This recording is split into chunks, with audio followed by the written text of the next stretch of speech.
Hey everybody, what's going on? It's Dean Meadows with the Daily Apologist, and this is our Monday series called the Q&A, the Monday Q&A. And so what I'm going to do is I'm going to go ahead and look at some questions from last week.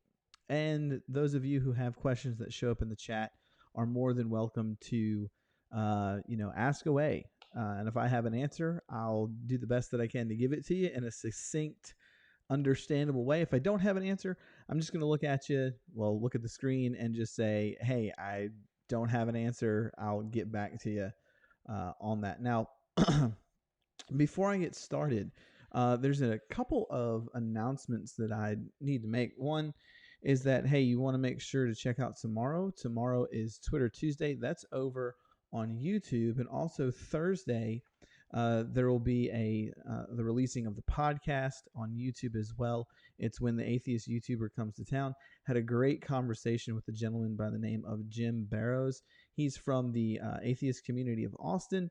He co-hosts the Atheist Experience. And man, we had an amazing conversation. It was a long conversation. It was a nuanced conversation, and I just found it to be intellectually stimulating. So I just want to say real quick, thank you so much to Jim for taking the time out of his busy schedule to come and talk to me.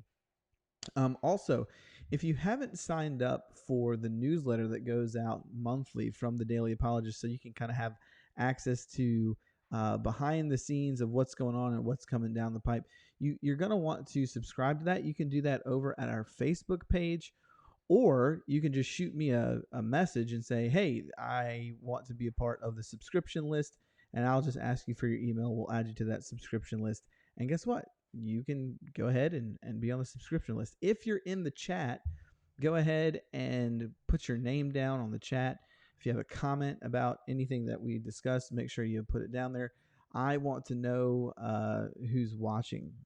So with that, let's go ahead and get into some of the questions from last week. Any questions that are raised, like I said, any questions that are raised today, I'll do the best to answer. If I can't answer, I'll get to it next week. So one of the questions came from a brother of mine in Uganda. His name is Peter. He asked the question, how did the disciples who were there at the transfiguration know that it was Elijah and Moses that were with Jesus? Now, that is an amazing question. And the only answer that I have is I have no idea. I don't know how they knew. I guess if I were to take a better, maybe more educated guess at it, I would guess that there was some type of oral tradition that was around during that time that kind of laid out a description of Moses and Elijah. Off the top of my head, I don't have any Bible references that specifically note how they looked. So there's my answer for that. So the other question that came in was from a gentleman by the name of Andrew Dove. And let me pull up his question real quick. He asked the question, without using the Bible, how could we show that God exists? And I think that's a really good question. So let's go ahead and answer that. There are multiple ways to arrive at the inference to the best explanation that God does exist. And there's really, and Andrew, if you're watching now, or if you watch this later, there are really three, maybe four arguments that what I like to call the big three or the core four. And the first one is the one that I always go to. It's my favorite. It's the Kalam cosmological argument. I just did a critique video the other day from Pauligia on this. And the way that the Kalam argument works is that it says, premise one, whatever begins to exist has a cause. Premise two, the universe began to exist. Premise three, therefore the universe has a cause. Now, premise one is based on the idea that things don't come into being out of nothing. That's scientifically verified. Personal experience seem to come to the conclusion that that's just how things work. Number two, premise number two, is really where Craig, the originator of the argument, does a lot of work here. He talks about the impossibility of an infinite past, the impossibility of an actual infinite, even though things could potentially be infinite. He talks about the argument from the second law of thermodynamics, the expansion of the universe, the red shift, the work by Borde, Guth, and Vilenkin with regards to their theorem. And so he establishes that the universe began to exist. And so, number three, therefore, the universe has a cause. Now, where, as I said in my video, you might want to go check that out afterwards. Also, Andrew, what I said in my video is that a lot of skeptics have a tendency to say, well, in the base form of the argument, God's not mentioned. Well, that doesn't really matter, because traditionally what Craig has always done is go through the premises, said, hey, the universe has a cause. Now let's do some conceptual analysis and ask the question, who's the best candidate for, or what is the best candidate for the cause of the universe? And he comes to the conclusion that it must be something that's timeless, spaceless, immaterial, personal, and powerful. So that's one argument there. The other argument would be from morality, the existence of objective moral values and duties. And the way that Craig formulates it is a little bit different than the way that I formulate it. Craig says, if objective moral values and duties do not exist, God does not exist. Premise 2, objective moral values and duties do exist. Premise 3, therefore, God does exist. And so basically, what he says with premise 1 is that if objective moral values and duties do not exist, then he doesn't see a reason why God would exist, because you have nothing to ground objective moral values and duties in. But then he comes to premise 2 and says, but hey, the way in which we live, our moral sense experience, shows us that we do believe that some things are absolutely right and absolutely wrong for all people, all places, and all time. And so what's the best foundation for that? Well, it couldn't be naturalism, it couldn't be humanism, and he walks through all these things. And so then he comes to the conclusion, well, the only thing that would be suitable where there's a moral law would be a moral law giver, that is, a maximally great being that's morally perfect, and that reveals his moral value, reveals, these objective moral values and duties by his commands. The other one that we could use would be called and it's a little bit more complicated than the other two in my estimation, mostly because I don't work a lot in this area, would be the teleological argument, the argument from the fine-tuning of the universe. Notice I didn't say design, because there's two types of design arguments. There's one that looks at biology, and there's another one that looks at the fine-tuning of the universe. So basically what we would say there is that the fine-tuning of the universe is either due to design.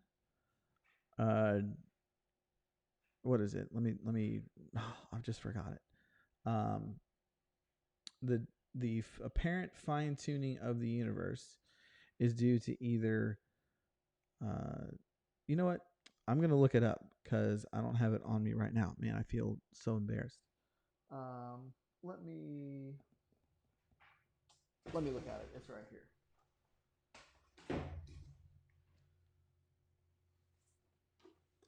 See? That's why you.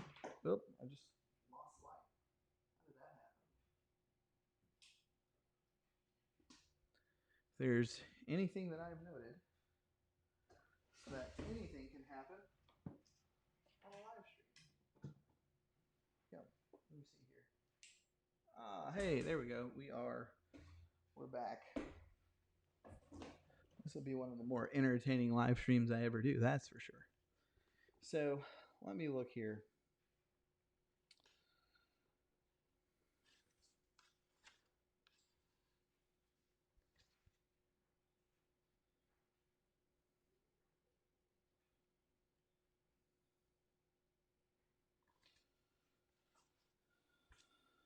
All right, rebirth design, yada yada yada. Okay, so all right, there it is.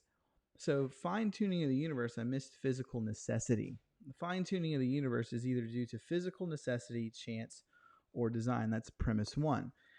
Physical necessity just simply means that the universe couldn't be any other way. There are no other options. Um, you know, and then premise two, or design would obviously be a maximally great designer. Do I? No, she's not. Wife was just asking me if the kid was up. She's not. And then, you know, um, the second premise to that would be the fine tuning of the universe is not due to chance or physical necessity. Premise three, therefore, the fine tuning of the universe is due to design. So if you can prove, show premise one that those are the only possibilities, which I think they are, and then, look at premise two and say, all right, this is why chance doesn't work. This is why physical necessity doesn't work. Well, then you're left with design. And once again, you do conceptual analysis on that. Others have done arguments for the existence of a soul. I'm not too well versed in that. Others have said, hey, the argument for or from religious experience is a good argument. The ontological argument is one that's out there. Here's looking at you, Forrest Antimasaurus and Aaron Johnson of TDA. So those are multiple streams, multiple ways, Andrew, that many Christians and Christian philosophers have gone about trying to show that God exists without, opening up the Bible and saying, well, God exists because of, Genesis chapter 1. So, great question there. Really, really appreciate that question. The other question actually came from the gentleman that I just talked to on the podcast, is Jim Barrows. And Jim asked last week a very interesting question, one that I, kind of paused and said, hey, that's a good question. Let me look at that and get back to you. And the question was, why is it that those who commit finite sins receive a eternal or infinite punishment in hell? And obviously that's a interesting question. It's a deep question. That's an emotional question too. I mean, nobody likes to think about the idea of um, eternal torment. And so one of the ways that I guess that I would answer this question would be that if someone could commit either in this life or the next life an infinite number of sins, then they would receive an infinite punishment. So clearly we don't commit an infinite number of sins here on earth, but it seems that there is a possibility that people who are in hell, once in hell, occur to themselves more and more punishment because they continue to hate and curse God. That seems to be what's going on in Revelation chapter 16. I believe it's around verse 8, verse 9, where that takes place. The other thing that we could look at is we talk about, hey, does the punishment fit the crime? And I guess what Jim is getting at is that the punishment doesn't seem to fit the crime. Well, how would we address that if, and I'm just asking Jim, if it's even possible that Jesus is who he says he is, right? And that he did do, one second. Okay. Just a message from V. La Bianca, who I actually have on my podcast series coming up in a couple weeks. So back to Jim's question.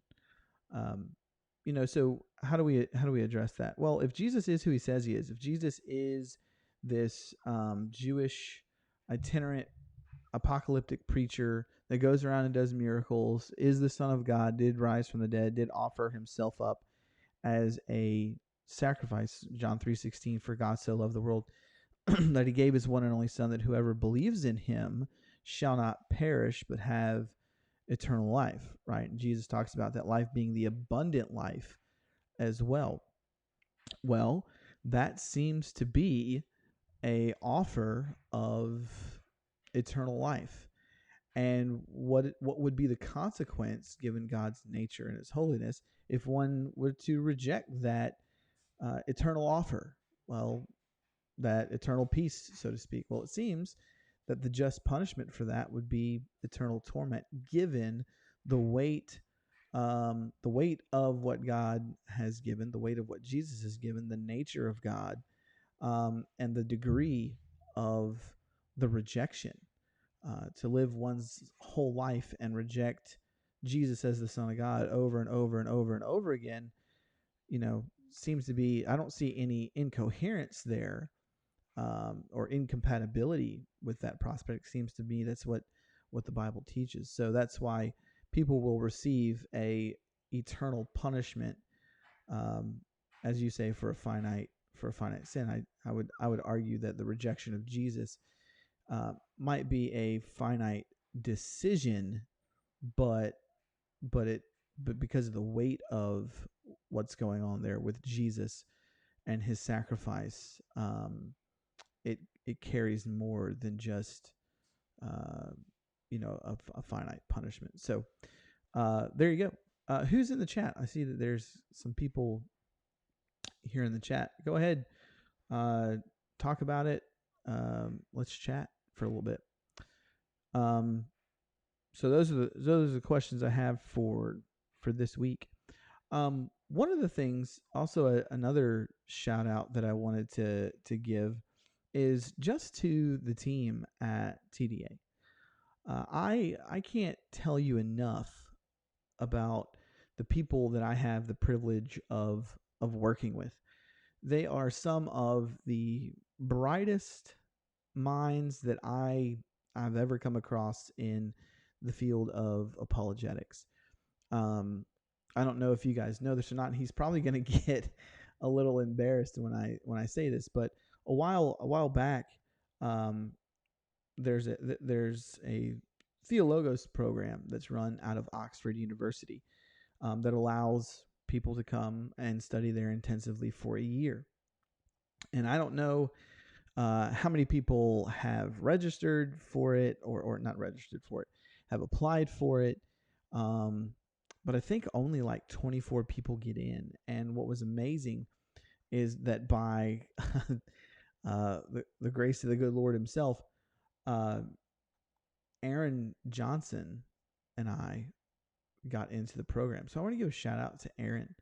I also want to give a shout out to Nathan Liddell, who's a great friend of mine. He is the engine of TDA. I'm just the ugly face that promotes everything. And also, of course, our donors, those of you who month in and month out give to the Daily Apologist, that make things like this stream happen. I mean, it wasn't too long ago where we couldn't do the stream because we didn't have the equipment, but because people have generously given to the mission of the Daily Apologist, we are able to do that. So I just want to say thank you for that. I greatly appreciate all of you on the team at TDA. I appreciate all of the donors. I appreciate the skeptics that I have come across that have been willing and able to have a conversation with little old me. I greatly appreciate it. I enjoy it. It makes me think. It helps me grow as a person, and it keeps allowing me to knock down more stereotypes when it comes to the other side of the table, or the other side of the aisle, or the other side of the coin, or however you want to classify that. So thank you guys for being there to challenge these deeply held beliefs that I have, and this is why we do streams like that. So thank you so much.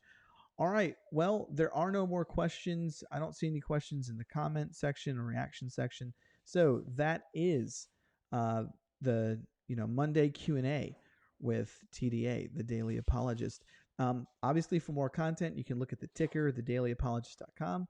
Hey, if you want to join the team and support us financially so that we can, grow, go to thedailyapologist.com/donate. We'll humbly accept that and thank you for that generous donation. And also remember, when you're out there and you're interacting with people on the other end, equip yourself to engage culture. Thanks, guys. Goodbye.